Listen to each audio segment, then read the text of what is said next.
Welcome to Film at 50, a podcast that celebrates semi-centennials in the world of cinema. I'm your host, Brian Rowe. I'm very thrilled to welcome Lynn back to the podcast today to talk about The Cat O' Tales, written and directed by Dario Argento, released 50 years ago in May of 1971. How are we doing, Mark? I'm doing great. Glad to be back once again. Always a pleasure. Yeah, this is a lot of fun to have you back now for kind of a horror-themed episode. We're also going to be talking about the classic Universal Monsters today as a bonus episode, so check that out. That will be coming out around the same time as this one. I wanted to kind of start today, Mark, by asking you about horror films and the role that horror movies have played in your life. What are some of your favorite horror films? It can be classic films, recent films. What are some of your 3 to 5 favorites of all time? Oh gosh. Okay, narrowing it down to 3 to 5. That's a lot. You're like, I've got 70 to choose from. 3 to narrow down to 3, huh? It kind of runs the gamut. I'm a fan of classic like Universal horror, like 1930s and 40s monster movies, and that was my first introduction to horror film. I used to watch those with my grandfather when I was a kid, and but then I'm also John Carpenter's Halloween is one of my all-time favorites. Yep, that's my favorite horror film. Yep. Yeah, it's a classic. But I really tend to lean more towards like supernatural gothic horror films as opposed to like slasher films. Okay. So, I've been, in particular, I've been kind of a big fan of and I know that there are some mixed thoughts on it, but a lot of the James Wan films of the 2010s, like Insidious and the Conjuring series and Annabelle, like I actually kind of rather like. I know that there are some people have opinions about the jump scare tactics that they use in those films, but in terms of like, for me, horror is most enjoyable when it's got atmosphere and it's got setting and it's got mood and it just sucks you into this world and this it's all about the vibes for me. So yeah, that's an interesting perspective. I feel the same way. I mean, sometimes super realistic horror can be terrifying when done well. Sure. And films like The Conjuring and Insidious, when they're done so brilliantly, like the way they're put together, I really enjoy those too. Sometimes when you get into the sequels, part 4, part 5, where they're really just scraping the bottom of the barrel, that's when I kind of tune out. I'm like, okay, there's no more story here. Of course. Yeah, absolutely. Yeah, but they're still a lot of fun. And so you like of the 70s horror films, which we'll obviously be talking about a lot on this podcast. You like Halloween. Are you a fan of films like The Texas Chainsaw Massacre and The Exorcist, some of the early 70s horror films? The Exorcist is another one that definitely in my top 10. Okay, cool. The Omen's also in there. So creepy. Halloween.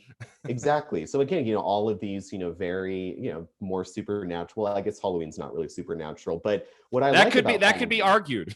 Okay. Once we get to Halloween 6, true, the curse of Michael Myers. But there could Halloween is about it's a slasher film, but it's heavy on that atmosphere and heavy on that tension and on that mood, which I find a lot of later slasher films to really be lacking because they're more focused on kills and on how outrageous can we make these storylines and make these kills look. But with that first Halloween from 1978, it was really about building tension and building that atmosphere. So yeah. Love it. Absolutely love it. So that takes us to our film today, which many of our listeners probably haven't heard of. It's kind of an obscure title, directed by Dario Argento. I watched his film debut, his feature film debut last year, called The Bird with the Crystal Plumage, which was really great. It's on my top 3 of his films I've seen. Now, I've only seen 3 of his films, so I don't know. There's probably some others I could see by him that I wouldn't like. But it was a really strong debut. Like some horror filmmakers, they need 3 or 4 films kind of get into their groove, and he's off and running right from the get-go. So The Cat O' Tales is his second feature film. This came out in 1971. So let me just give a brief synopsis for those who haven't seen it or heard of this before. It's actually got a couple big names in the cast, which I was surprised to see. It's about a former journalist named Franco, played by Oscar-winning actor Karl Malden. He is now retired. He is blind, I guess, from an accident he had a few years before the film's events. He's a man who lives with his orphan niece, Lori, Going for a walk, he overhears a conversation of two men in a car. And that same night, there's a break-in at the local institute. The next morning, a researcher dies in a train station accident. The police thinks it is just an accident, but of course it's not, as we know, the viewer.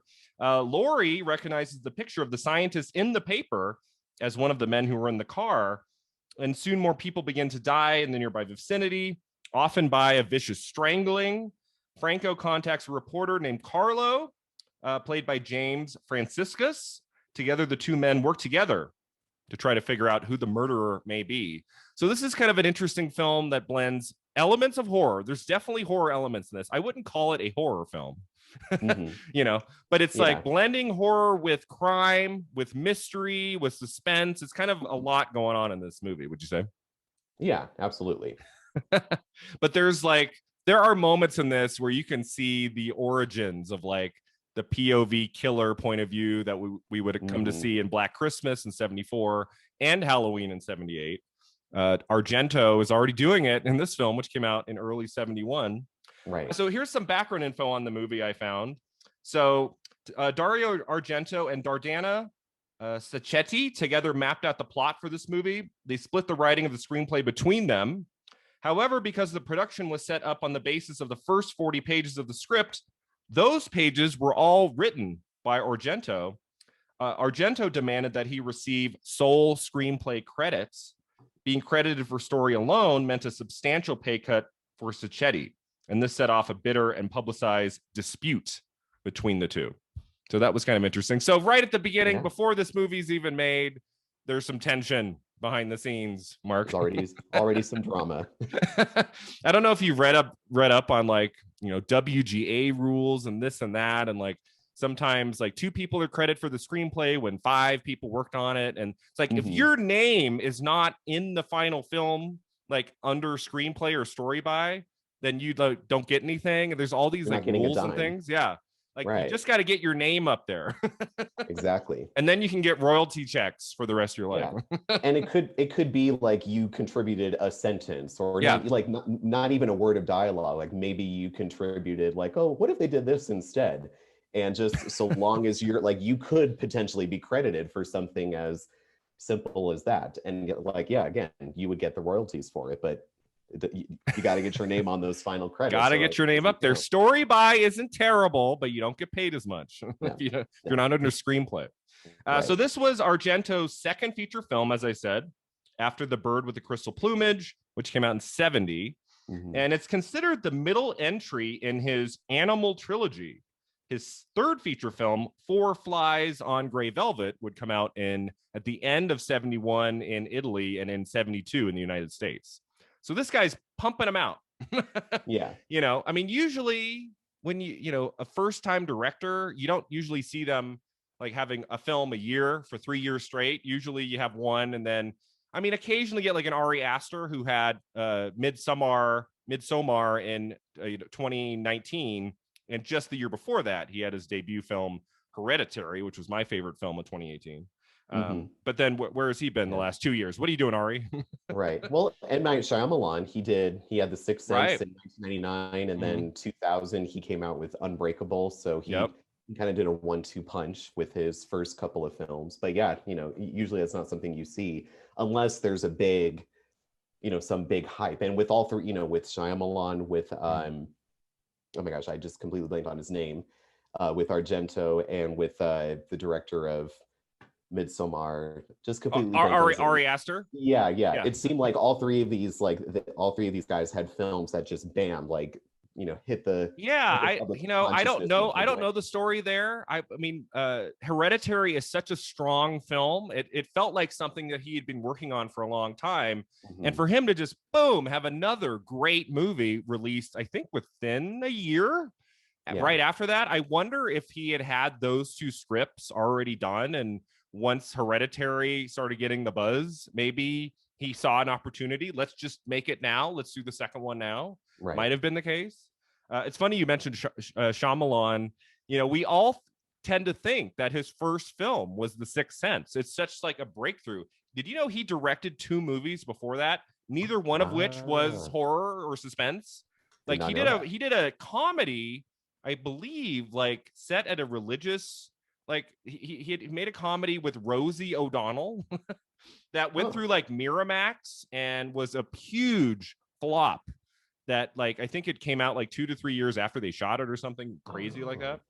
So his career was like down in the dumps. I think he was writing scripts, and then he got Sixth Sense off the ground, and then that created a whole new career for him. Kind of interesting. Okay. Yeah. Interesting. So a few other things about The Cat O' Nine Tails, which I think is just the dumbest title, right? Like, why is it called this? We do find out why it's called that. Like, it's literally in the dialogue, like Malden, like, no, it's the cat with nine. Oh, no, the cat O' nine tails or of nine tails. Yeah. Like, nothing to do with the cat. And there is no cat in this movie. There is no cat. If you're expecting a cat in this movie, spoiler alert, there is no cat. I assume a few people rented this or saw it in the theater thinking it was a horror film about a cat, and it's not. Yeah. Nope. Nothing with cats. It's kind of like the 85 Cat's Eyes or Cat's Eye with Drew Barrymore, which adapted 3 of the Stephen King stories. And we see a cat, I believe, in the wraparound with Drew, but otherwise not really about a cat. No. One of the gravestones at that cemetery the 2 guys go to, did you notice this? I actually saw this while watching it, and I was like, that's it. And then it was in the trivia. It says Di Dario, and on the gravestone, which stands for Dario's. So there was like a little in-joke about the director there on one of the gravestones. I missed that. The 2 lead actors, Carl Malden and James Franciscus, would go on to play TV detectives on television. Malden on The Streets of San Francisco and Franciscus on Long Street. Both shows premiered in the early part of the 70s. And in Franciscus's show, his character apparently was blind. Kind of an interesting coincidence, right? Exactly. The original U.S. theatrical release was cut by approximately 20 minutes. The version released by Anchor Bay later on, we finally got to see the complete 112 version. I don't know about you, Mark, but I think 90 minutes would have been just fine. I think it would have been fine. But we'll get to that. Yeah. And then lastly, though unsuccessful in Europe, this film was highly acclaimed in the United States. Argento later admitted in the book Broken Mirrors, Broken Minds that this is his least favorite of the films he directed. Yeah. Which kind of, that's interesting to me. I have not seen any of his later films, but I think a lot of the later ones, starting from like the late 80s into 2012's Dracula 3D, I am assuming, I have not seen them, I'm assuming some of those are probably a lot worse than this movie. I don't know about you. Yeah. But maybe that book came out like in the 90s. Maybe he hadn't gone on to make some more movies yet. I don't know. So those are my bits of trivia there, Mark. Do you have anything else to add? Any other research you found about this movie? Nothing that you didn't cover. Just that's. I always love when a director is really forthcoming like that. Like I would love every film director to say, this is my worst film and here's why. Like I would love to hear that. Usually you don't get that. So for Argento to just come out and say that, kind of interesting. Yeah. Did that color your perspective of the movie? Like after reading that little tidbit that this really isn't one of his favorite movies, like did it kind of make you think like or reassess your perspective? Yeah, well, so as I go into any film I watch for the podcast that I have not seen before, like I really try to come in without knowing much. I just knew it was directed by Argento. I thought it was a horror film. it's kind of is, but so I didn't actually read that until after I'd watched it. So I'd already kind of come to my conclusions of what I thought about the movie after I read that. But this is not a great film. I am kind of surprised that he would consider this his worst film. I mean, I think there's a lot going on here that's kind of interesting. It's a movie of like moments that work really well for me. I don't know about you. Like the moments work, and then there's other parts where I'm like, like as a whole, it's a little bit of a mixed bag. But there were some parts in it I liked, and I'm glad I watched it.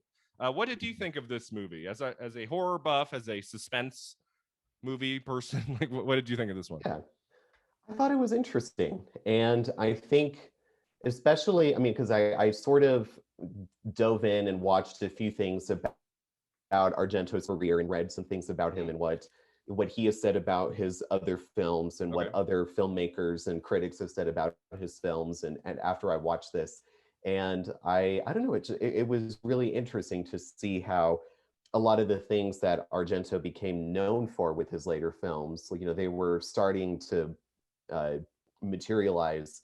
I mean, if this is his second feature film, you know, you're already starting to see some of the things that would eventually kind of become his trademarks. And so I thought it was an interesting film to watch and to look for those things. A great film? No, no, but Yeah. interesting. Like Yeah, that was my reaction as soon as I turned it off. I said that out loud. I went, interesting. All right. Oh yeah, and we'll definitely, I've tried to avoid spoilers on this podcast, and it's gotten to the point now where it's like it's so hard to not talk about. We have to talk about how this one ends. We don't have to give away who the killer is, Right. but we got to talk about how this movie ends, which was kind of odd. But yeah, when I turn this on, when I think Argento, are you like me? When I think Argento, I think Suspiria. Like that's the movie I think of. I think of its colors, the production design, kind of the wild nature of that film. Like I always think that film when I think Argento. Yeah. So, and you get, I want to say you get almost more of that in his debut, the Bird with the Crystal Plumage, whereas this one, it's a lot more of a straightforward kind of crime mystery film.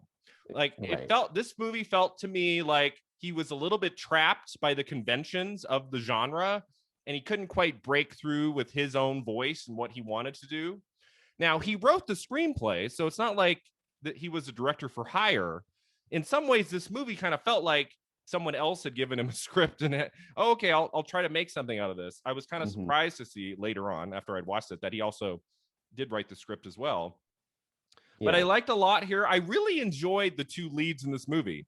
James Franciscus, I'm only familiar with from, I believe, probably the film he made before this, which is Beneath the Planet of the Apes, the second of the original series of the Ape series.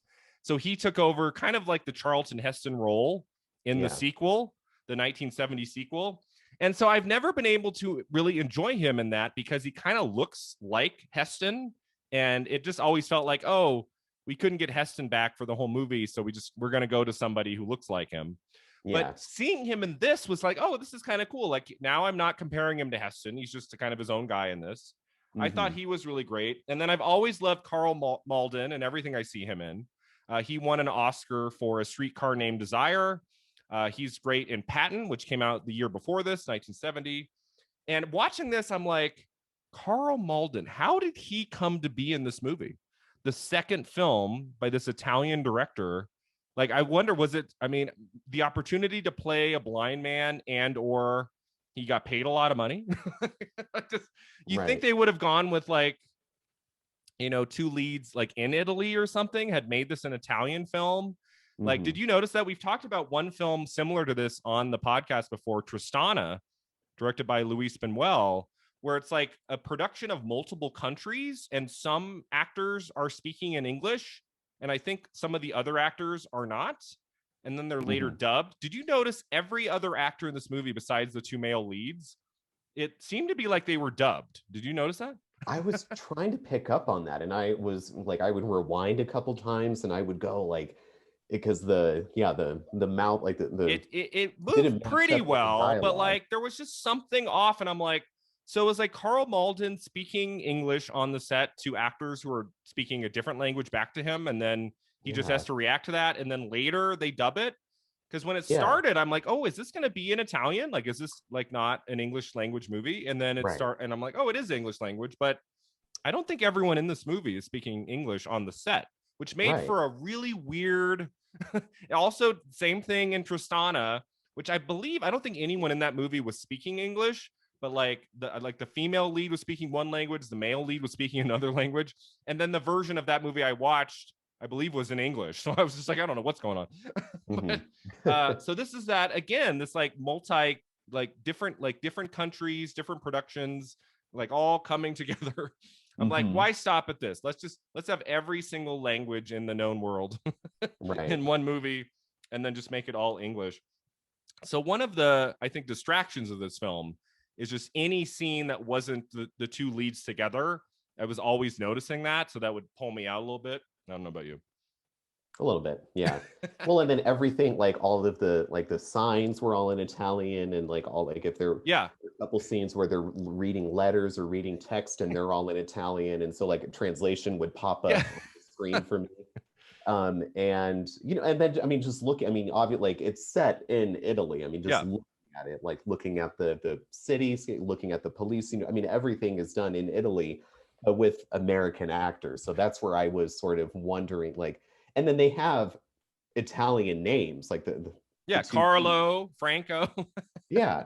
So I don't know. It was a bit confusing, but I don't know. I sort of have, after watching it, I don't know, and maybe that's something that we'll get into a little later, but I sort of had a thought about that element of it that allowed me to not be distracted by it as the film wore on. But we can cover that. I wonder if it was a matter of like the production had the opportunity to bring in 2 actors from the United States. They had it in the budget or something. Jamie Lee Curtis has talked about, I don't know if you've heard like her interview on the Fog Blu-ray, but she talks about how she came to be in Prom Night and Terror Train and a couple other kind of horror films she did early on. Was like those 2 films were shot in Canada, and they had it in their budget to like bring in 1 American actor of some value. And so they went to Jamie Lee Curtis, paid her a good deal of money to come to Canada. And then every other actor in the movie is Canadian.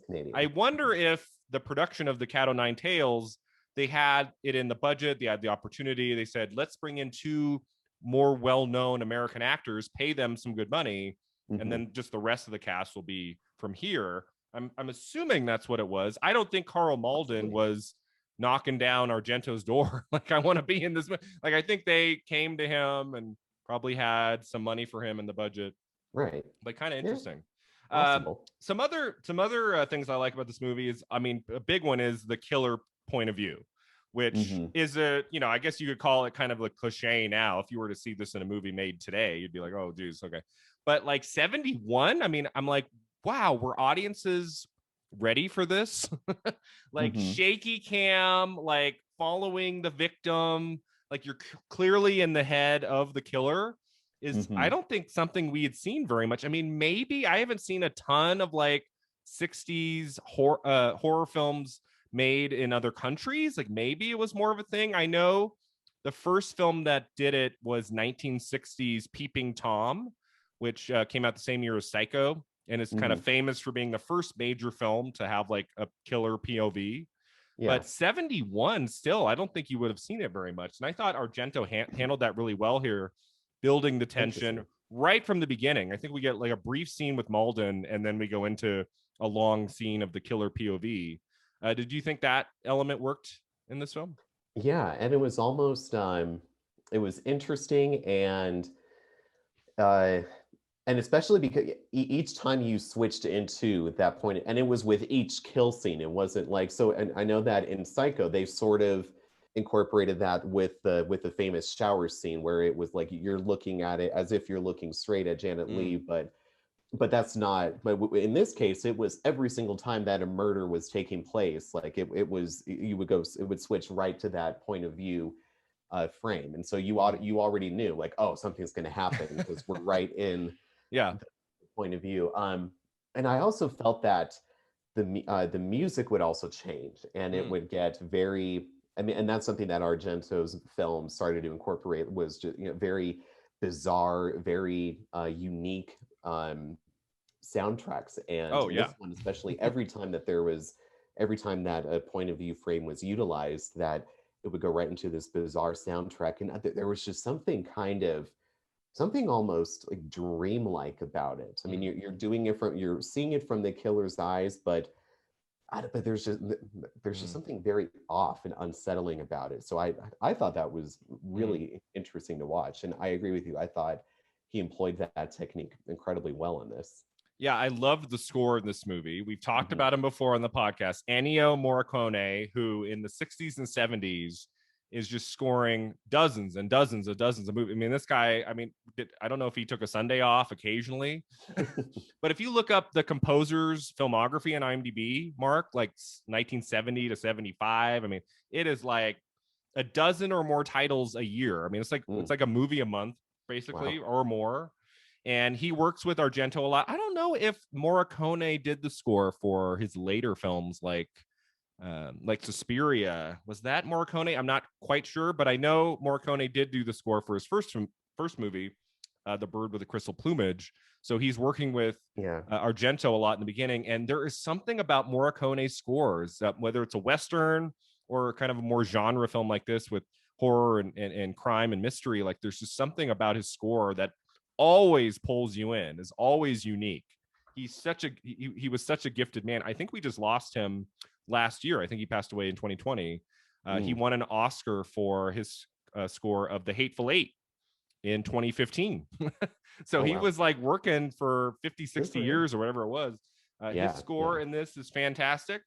I love knowing that as I continue with this podcast, there will be many, many more Morricone scores I'll get to listen to, because he scored so many films in the 70s. But so yeah, let's talk about some things that might not have worked so well. So one thing I did notice, that I say this about a lot of movies, this movie felt slow a lot of the time. Like whenever we had a scene of a lot of characters in a room talking, I'm like out. I was like, I don't like my problem with the movie overall was I didn't really care who the killer was. I wasn't like trying to figure out, it wasn't like Scream where I'm like, who is it? I was just kind of going along with like the behavior and the mood of the movie and the photography. And I loved the banter between the two male leads. And there were things I liked, but in terms of like the reveal of the killer at the end, and like there's at least 4 or 5 scenes where it's a lot of like detectives and sitting in a room for 5 minutes and are talking about the case. And that's when I checked out. I don't know about you. Yeah, exactly. You know? I was more enthralled with everything, like with everything that was going on like around the movie. I wasn't so enthralled with the story. I wasn't so enthralled with most of the characters. I wasn't so enthralled with the murder mystery and trying to, solve, going through the whole whodunit thing. So yeah, I agree with you. The dialogue, I wrote that in my notes. Like the dialogue was a bit meh. Whodunits are not my favorite. I don't know about you. Like I've thought about starting Murder, She Wrote because I love Angela Lansbury, and I'm like, but I mean, is every episode just someone dies at the beginning and you follow her trying to figure out who did it? I mean, I don't know. I think so. It's like a whodunit of the week in that case, but made for like television in the 80s, right? So you can't show anything. It's got to be just super watered down. So it would watered down. It would have to just be for Angela Lansbury, who I've always been a big fan of. But yeah, whodunits, you get the occasional one that works really well, but this one, that was my issue with the movie. I just didn't really care who the killer was. And then when it's revealed at the end, I don't know about you, I'm like, oh, okay. Exactly. No big shock. That's what I said. I went, oh, it's that person. All right. Cool. I don't know about you. I was like, towards the end, I'm like, is it going to be Carl Malden? For a moment. And he's not going to be blind. That's what I was thinking. I'm like, is that going to be the twist? I thought that. There is one scene in particular that made me go, oh, what if it's him? Yeah. But I don't know, like the scene in the crypt. Yeah. When he. Oh, right. And you get a little bit of blood on the instrument that he's holding, and and you saw that off screen. It felt very like set up. I was like, you're right. Yeah. That's when I thought maybe it's him. Maybe he's not really blind. But then I started being like, well, that doesn't make sense. He's like being fake blind around this little girl, and then the girl gets kidnapped. That didn't make sense. So then I was like, oh, okay. Exactly. Yeah. But like blind Carl Malden, like towards the end of the movie, he's like on the pursuit with the other guy. Did that make you laugh? I'm like, okay, we're doing this. Yeah, I was pretty impressed. I mean, like he's keeping up with them somehow. Yeah. Whereas in the beginning of the movie, he, it was taking a lot of effort for him to just bend down and tie his shoes, although that wasn't really what he was trying to listen into that other conversation. Yeah. Still, he was leaning pretty heavily on his little niece. Yeah. And then by the end of the movie, he's joining these newspaper reporters and detectives in this manhunt in a building. Yeah. Like, okay. He like corners the killer and he's like got him in his grasp. And I'm like, okay. Kind of impressive. Good on you, Carl. Exactly. Something I didn't think worked very well was the romance subplot, which did that go anywhere? This woman who kind of gets to know the James Franciscus. What was his name again? Carlo. So Franco was Carl Malden, and Carlo was James. So Carlo has this relationship with this woman, it gets at least 4 scenes in the movie, like, and then there's this just really awkward moment where she takes her clothes off and you see her naked, and the actress herself looks uncomfortable, and then they make love off screen. You don't really see anything, and then does she come back in the movie? She does come briefly back one more time. Briefly one more time, and he thinks that he's got it figured out, because he tries, and there were a few times where I was thinking, oh, what if it's her? So I thought her too. Yeah. So he goes back to her house and with the other policemen, and confronts her and says that he suspects that she he has his suspicions that she might have a hand to play in this, but it turns out she doesn't. But she's angry with him for suspecting that it might be her, and so she just storms out of the room, and then that's it, and then that's the last that we see of her.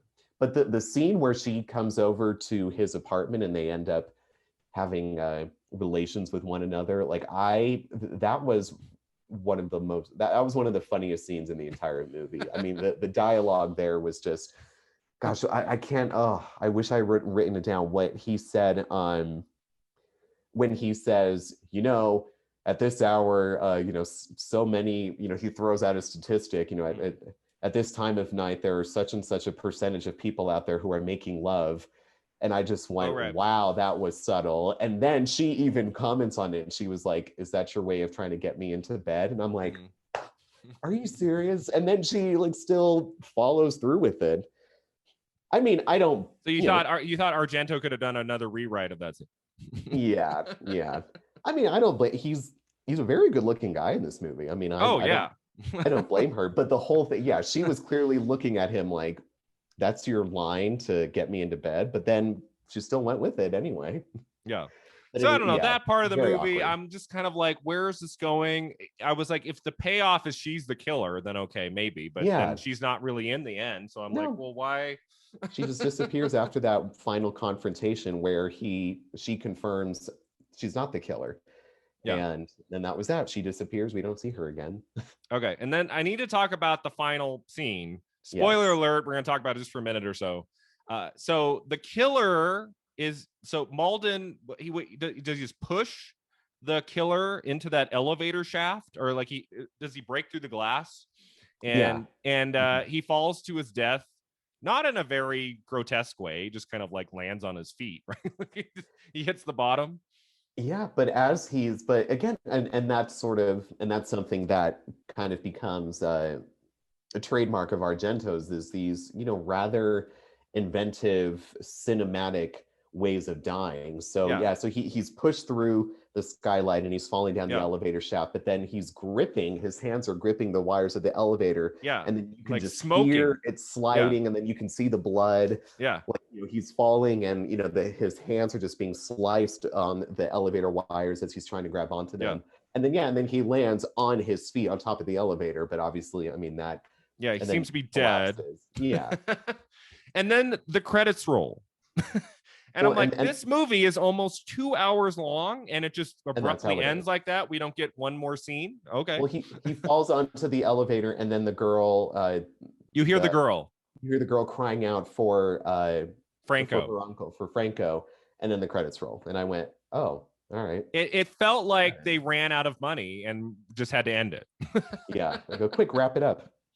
I'm just like, if the movie had been 86 minutes, okay. But I mean, there's chunks of this film I probably would have either taken out completely or cut down a little bit. And then at the end, I wanted him, Malden's character, to reunite with the girl. I felt like a little bit more at the end. I don't know about you. We've talked about this on the podcast before. Sometimes I'm all good when the plot's over, it ends. Sometimes I'm good with it. Some other times it just doesn't feel quite over yet. And I felt like this movie needed one more beat, something. It could have been 1 minute. Yeah, it needed a little something more to tie it up. But then also, I mean, again, spoiler alert here, the James Franciscus character, Carlo, he gets stabbed by the killer. He throws him because the killer goes in, that was his threat. He kidnaps the niece and, says, if you go to the police, if you make a big deal out of this, I'll kill her. So he goes in and pulls out a knife, and he's about to kill this like 8 or 9-year-old girl. And Carlo jumps, just as he's about to lunge into her, Carlo jumps in front of and takes a blade himself, sacrifices himself. He doesn't die, right? The idea is that he's extremely wounded. He's still moving the last time we see him. But we don't know. Maybe is he still just moving, and then after laying there, because they don't know where the niece is, and that he's in there with her with a stab wound, so he could have died, but we don't know. We don't know that. I mean, he's almost more of a lead in the movie than Malden is, and you don't even know at the end if he's alive or dead. I thought that was kind of a weird choice for Argento to at least not show that he survived or died or whatever. Like, we don't know. one thing that, in talking about some scenes could have been cut, and other things, that final scene could have been elaborated on a little bit more. That whole car chase scene with Carlo and the girl Anna, that scene didn't work at all. Not necessary. Why? Again, I mean, and like we said, her whole appearance in the film just sort of ended up being anticlimactic and useless in the end. So certainly that whole 7-8 minute montage of her trying to outrun the police by driving at outrageous speeds through the streets of Rome is no, I'm assuming it's Rome. I don't know. And it's cut really fast, but there's no music, and it's weird. It's like you're watching this action-packed car chase, and you don't feel anything. You don't really care what's about to happen. There's no real excitement. Why is this happening? The way it's put together, it's just not very exciting, and you're like, why is this in the movie? It adds nothing to the story. It adds nothing to the characters. Why am I watching this? It's like they had to. It was in the contract. You have to have a car chase. Hey, Italy, you have to drive fast cars through the streets of Italy. Come on.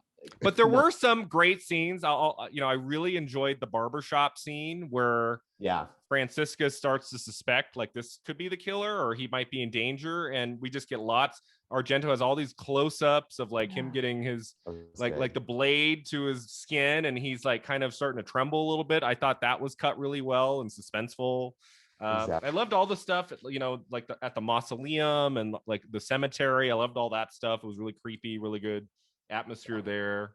That was probably my favorite part, and I wrote a note down watching that scene where they go into the tomb to look at the locket of the character's name is Bianca. She after she's been killed and she's buried in that mausoleum. To me, that felt like the most gothic scene of the whole movie. It's just for that brief moment. It's definitely not a gothic feeling picture, but for that brief moment, it dives heavily into the gothic, and I mean the atmosphere of it, and then looking at when they actually lift up, reveal her corpse. I mean, her skin's a little grayed, and I mean, it's not totally grotesque, but they definitely put a lot of thought into, and that's something again that sort of became a trademark of Argento's, is that after his kills, that whenever they show the corpses and after people have been killed in his movies, they really do a good job of making it look as realistic as possible. So with the way that she looked, she wasn't all freshly made up, she's only been dead for a week or so, however long, I don't know. Yeah. That looked real.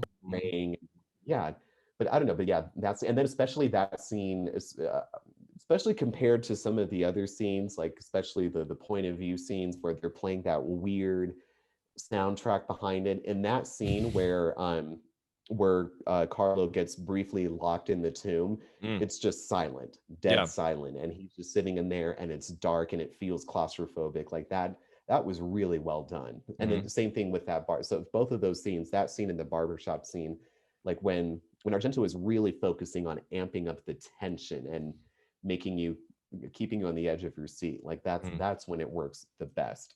And interestingly, those are the scenes that really don't have anything to do with hunting down. I mean, they're trying to find a clue by going into that mausoleum, but it's got nothing to do with we're trying to chase down a killer, trying to, it really, those two scenes really don't fit into this whole whodunit element. Yeah.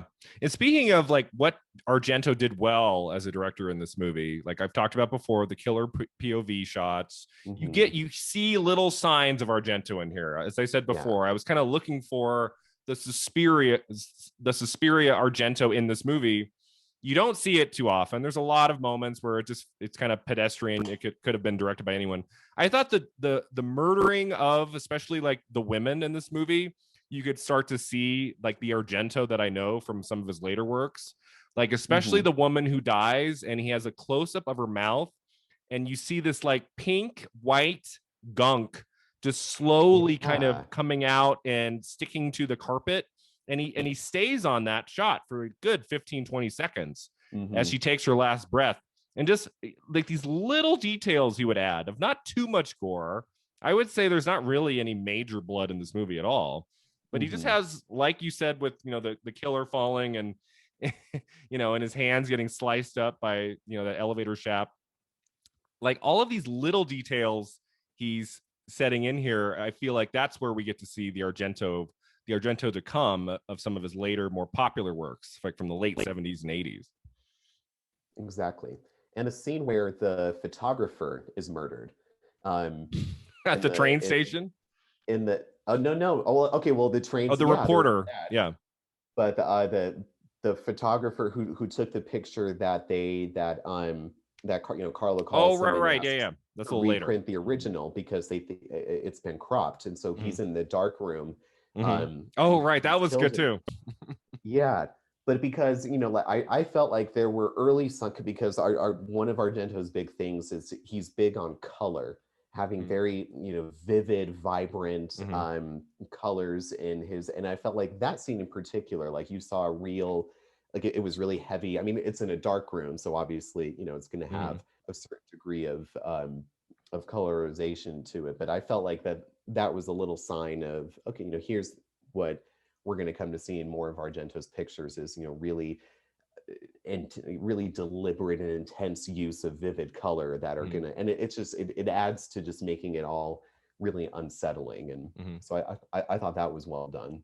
Yeah, I mean, again, I think this is his second film. He's still finding his voice, and I think it's going to take a few more movies to really get into the Argento movies that we know.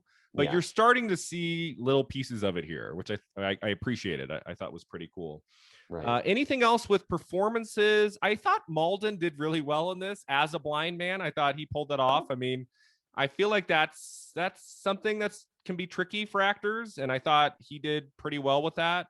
He's always been an actor I've admired. I don't know if you've seen him in anything else, but he's just got a great look to him. And I don't know who thought to bring in Malden for this project, but I really liked him. I loved his chemistry with Franciscus. I thought whenever the two of them were in a scene together, I was like all on board. I wanted more of the movie to just be them kind of figuring out the case. I would have seen another movie with the two of them working together, like trying to solve another murder case would have been fun. Yeah. The only dialogue the cat 10 tails. The only dialogue I wrote down was when they talked about the title, right? So Franciscus says the cat with 9 tails, or no, he says there are 9 leads to follow. If we could latch on to one of those 9 tails, we'd be closer to solving the puzzle.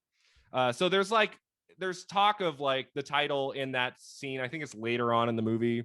And Malden specifically calls it the cat 9 tails. So it's one of those movies where if you're like, why is it called this?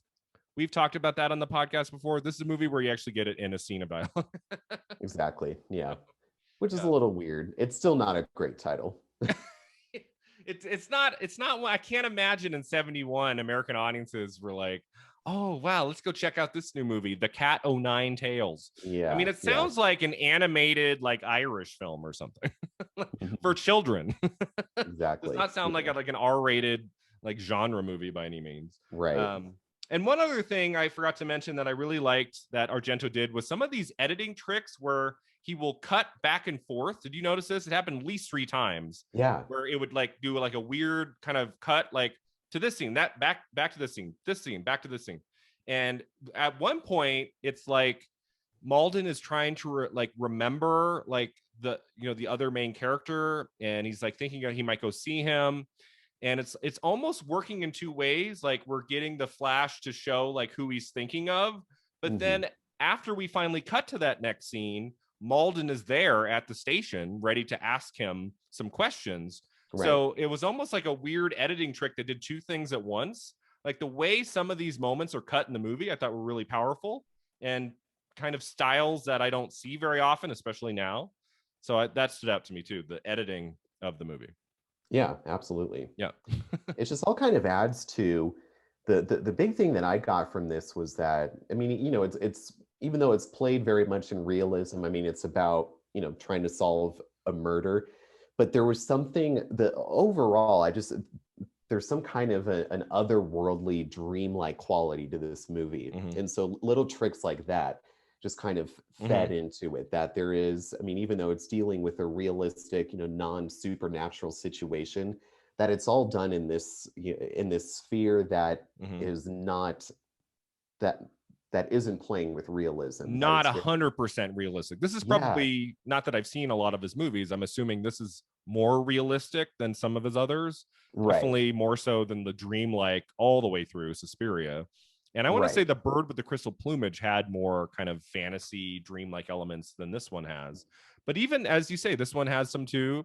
All the shots of the killer's eye, I thought were really striking, right? We would, instead of seeing the killer's face, you would cut to like just the eye. Right. A lot. And I thought that worked really well. So there's a lot in this movie I like. I'd probably give it like 2.5 stars out of 4. That's probably like where I would settle at, is 2.5.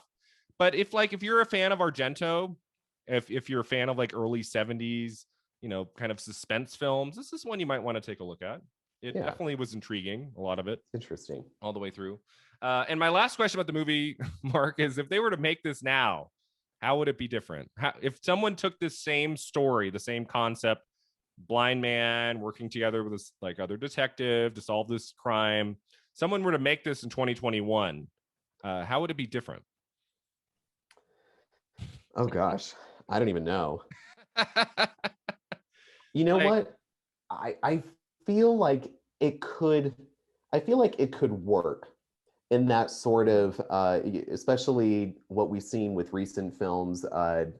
There's a sort of, and it's a term that I really hate to use because I feel like it, but I feel like it discounts so many other, horror films. But this idea of, elevated horror films, that there's suspenseful and in some cases like blatantly supernatural films, but they're done in a way that is more stylish and with trying to aim it at a more serious critical audience. I feel like this could work in a way with especially with what's the studio that is it A10 Films, like that? A24. A24, excuse me. Yeah, like something in there, like something that like studios that are doing Midsommar, Hereditary, or even like The Witch from 2015, like those sort of, they're horror films, but they're considered a little more elevated, a little more, we're aiming this kind of more at a more critical audience. And so, I mean, I would think that some things would have to be adjusted, but I feel like the execution of it could fit into that. Yeah, I think the POV killer shot, some of the horror elements, I actually think in a modern version of the story, a lot of that I think would be pushed aside. I think it would be a little bit more, they'd get like a couple really big names in the movie, and it would really be about the case. Yeah. And I feel like you do away with some of the more stylistic like horror stuff that's in the movie. I think that would be the main difference. Yeah. And so depending on like the director, I mean, I think this is a story you could make 85 minutes. It's a story you could make 2 hours and 15, depending on the approach you took to it. So it would depend on who made it. I think the female characters would be better developed, right? We don't really get to know the women in this movie as much as the two lead men. I think we get better developed female characters. There'd be more diversity in the movie. Which is something I probably will say for almost every movie I watch of the 70s, could be more diverse cast. But yeah, I mean, it was an interesting movie. I had a good time with it. I'm very intrigued to see some of Argento's later films. I mean, looking at his filmography, I was like, wow, there's so much of his I haven't seen, even in the mid 70s. So we'll definitely be touching on more of his work in the years to come. So that takes us to the final two segments. The first one's the Divine Double Feature, where we take a more modern movie that we would watch right after this. What would be a good movie that's newer that you could like start up right when this ends? And as we're still kind of numb from the very abrupt ending of the Cat O' Nine Tails, would it be a cat? Would it be a cat movie? I went with nothing to do with cats. The choice that I picked, and I really can't think of any good cat movie that I would want to watch. I don't know. Is there a really good cat movie? Halle Berry's Catwoman. Catwoman from 2004. There you go. The choice that I went with for double feature to this, I would go with Knives Out. Oh, okay. So like a kind of a murder mystery. Yeah, nice. 2019, right? Yeah. One of the last screen appearances of Christopher Plummer, who we just lost recently. Exactly. Ryan Johnson. That was one of the last films I saw in a theater. That was at the end of November of 2019. I saw that, and such a blast. What a great cast in that movie. Great cast. And you don't get a whole lot of like murder mystery films, like cinematic, great cast, released theatrically. You don't get a whole lot of those now. So that was a lot of fun. And you had Chris Evans and just so many great people in that. And I'm a huge Jamie Lee Curtis fan. It was great to see her be in a non-Halloween film where she had a great character. That was fun. Because lately it's like, outside of Halloween, it's like hard to find, really great projects with her in it. And she was great in that. And well, she's done a lot of like playing a mom in a romantic comedy, like in addition to being Laurie Strode. And oh wow, she's had so many shades to her long career. I mean, good for her. Going into comedy and then action and True Lies, and then rebooting Halloween more than once. And then Freaky Friday is so great. I love her in that. And then coming right off of her just bravura performance in 2018's Halloween, for her to play this bit crankier, rich older woman in Knives Out was a lot of fun. Exactly. And that's a great choice. I would definitely go with that. And that's what 30, no. So that'd be 48 years apart, 71 to 2019. So it'd be kind of an interesting perspective on kind of murder mystery genre. And you can kind of see some parallel. I mean, because Knives Out is definitely has some, it's got some quirks to it, and it's got some, kind of deliberate stylistic choices with it. So I felt like, they're pretty similar, not just in that, they're both about, they're both kind of whodunit, but they both are also, they're not straightforward or conventional like thrillers or murder mystery movies. They both have a little bit of a twist on it. So exactly. So I went with a little bit higher quality film, and that is also kind of a murder mystery, and that is David Fincher's Zodiac from 2007. Okay. Which is a movie that still creeps me out when I think about it. There are moments in that film talking about the killing of innocent people in that movie, where Fincher just goes all in, man, does not hold back, and it is just hard to watch, but so skillfully made. Another great cast. You have Jake Gyllenhaal, Robert Downey Jr., so many great people in that. And Fincher had not made a movie in 5 years. So I remember, I was in film school at the time, and it had been a while since his last one, which would have been Panic Room with Jodie Foster. And I just remember so excited to finally have a new Fincher movie. And, did not disappoint, even though it's long, and it might be kind of hard to like watch that right after the kind of overlong Cat O' Nine Tails. I think Zodiac would be a cool one to kind of see the evolution of the craft of cinema over the many decades, to kind of take a similar story-ish but done by a really gifted director at the top of his game. I think Zodiac would be a fun choice too. Yeah, that'd be great. All right, so our final segment is on Argento himself. I think we'll get to Malden at some point. He's in some other films in the 70s. But I wanted to talk about Argento today. And as I said before, kind of embarrassed to admit, I've only seen 3 other Argento directed movies. And one of them is his first feature, which I just watched last year for its 50th anniversary. I did not do an episode for the podcast. I think the film came out just a little bit before I started doing this podcast, so I wouldn't have done it yet. But my third favorite, so of the other ones, would be his debut feature film, which, again, like the Cat O' Nine Tails, it's not full bore Argento yet, but you get to see like some bits and pieces of what's to come. And it's a really kind of a scary movie at times, and well done, especially for a debut. Mhm. What are, you said before we started recording, or right at the beginning, that you had seen a couple of his other films. Which of his films have you seen before?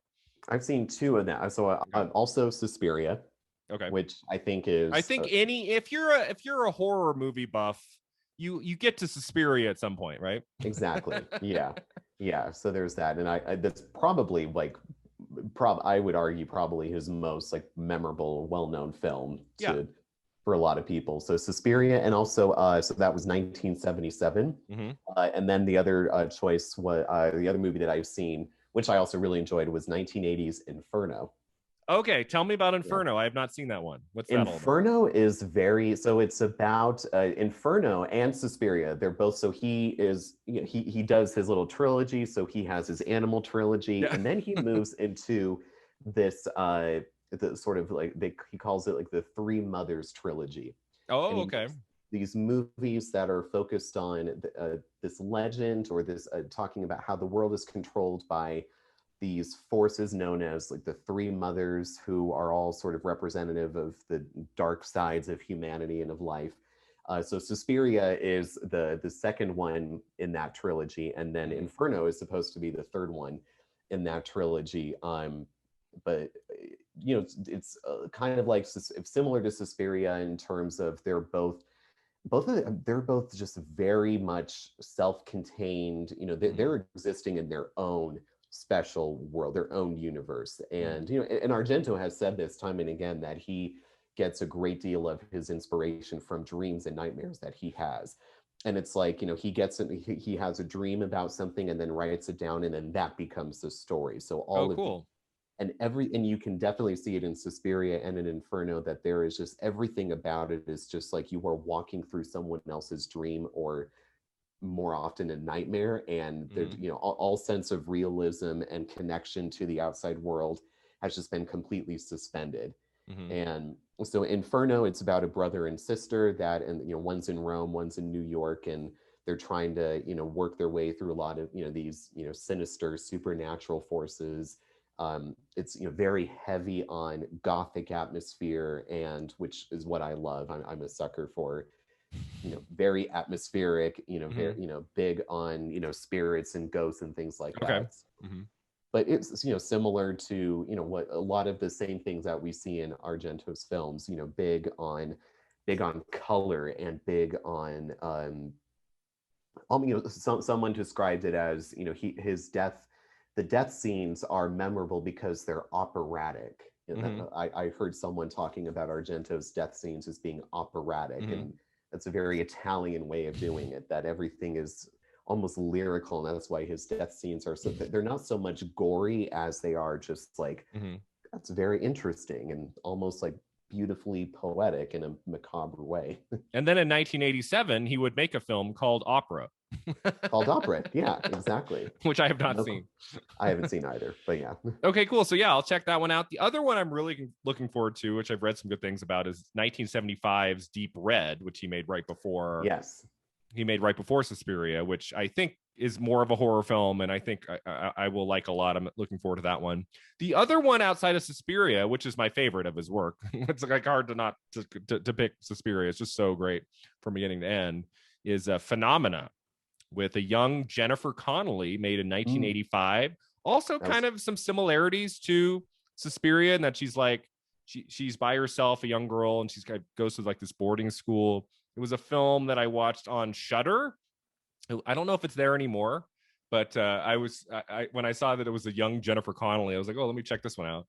And then I huh. saw it was directed by Argento, and I'm like, oh, here we go. And it's a wild ride, lots of dreamlike sequences, lots of cool imagery, good Hmm. cast. Not especially like frightening movie, but a lot of fun.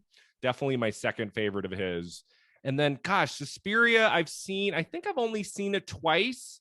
When I think of like my favorite 70s horror movies, Suspiria it's not on my top 10. It's not the go-to for me, Hmm. but it is definitely, if not the top 10, the top 20. I mean, it's definitely, the signature Argento movie that does that shows everything he does really, really well. Another fantastic cast, and just the use of color and the production design And like the way that you see the murders in that movie are just so striking and unusual. And it's not a movie you put on and then forget about 10 minutes later and move on with your day. It's like, it's Suspiria from 1977 is a movie that sticks with you for a long time. I was not a huge fan of the remake. Did you see the new one that came out, I believe, in 2018? Yeah, I mean, Dakota Johnson. Yeah, I didn't see Chloe Grace Moretz, Tilda Swinton. Great cast. Like moments that work well, but it's long and it didn't quite gel for me. I didn't see it till later. I maybe it would have worked better if I'd seen it in the theater. But yeah, I would go with the 1977 original by Argento. I just think it's such a landmark kind of horror film, and the movie that showcases his talent just to the nth degree. It's really great. Absolutely. Yeah. So as I said, Argento, a lot of films of his to get to. I don't know if I will watch his newer works like Dracula 3D. I might be busy that day. Yeah. But I'll skip that. I would say anything he makes between the Cat O' Nine Tails and like maybe the early 90s, like any of those I haven't seen, I'm definitely going to check out, especially Inferno and Deep Red. Looking forward to it. Definitely. All right, so that takes us to the end of this episode. Thanks for joining me. Finally got you on a horror-themed episode, sort of horror-themed. For those of you who haven't listened to our previous episodes, Mark has joined me twice now on the regular podcast. We talked about Love Story last December, a movie we both liked a lot. And he joined me for Summer of 42, which aired in April, a movie that I definitely liked more than he did. So in some ways, to make up for Summer of 42, I wanted to bring him on for more of a genre movie. And this was a lot of fun. So thanks for being here, Mark. Tell our listeners where they can find you online. Yeah, I mean, I don't have a big online presence, but you can follow me on Instagram. My handle on there is _Schmerk, SCHMERK. And if you want, I do have some posts on there where I rank. Last Halloween, I did a ranking of my personal top 10 favorite horror films. So that's posted on my Instagram. So you are welcome to look at that and, just see whatever weird things I feel like sharing in my stories. And you could on some weekends, everyone, you can see Mark baking and dancing and lip syncing, right? Yes. If you want to see me, rocking out to late 90s, early 2000s pop while I'm baking something, I usually do that on my Saturday nights because that's what we do in pandemics. Yeah. So check it out. So thanks again, Mark, for being here. This was a lot of fun. Thanks for having me. Love to have you on again at some point. And thanks to all of you for listening. You can check us out online at filmat50.com. We're on all the socials and at patreon.com/filmat50. Check that out and support the podcast. Until next time, remember, 50 never looked this good.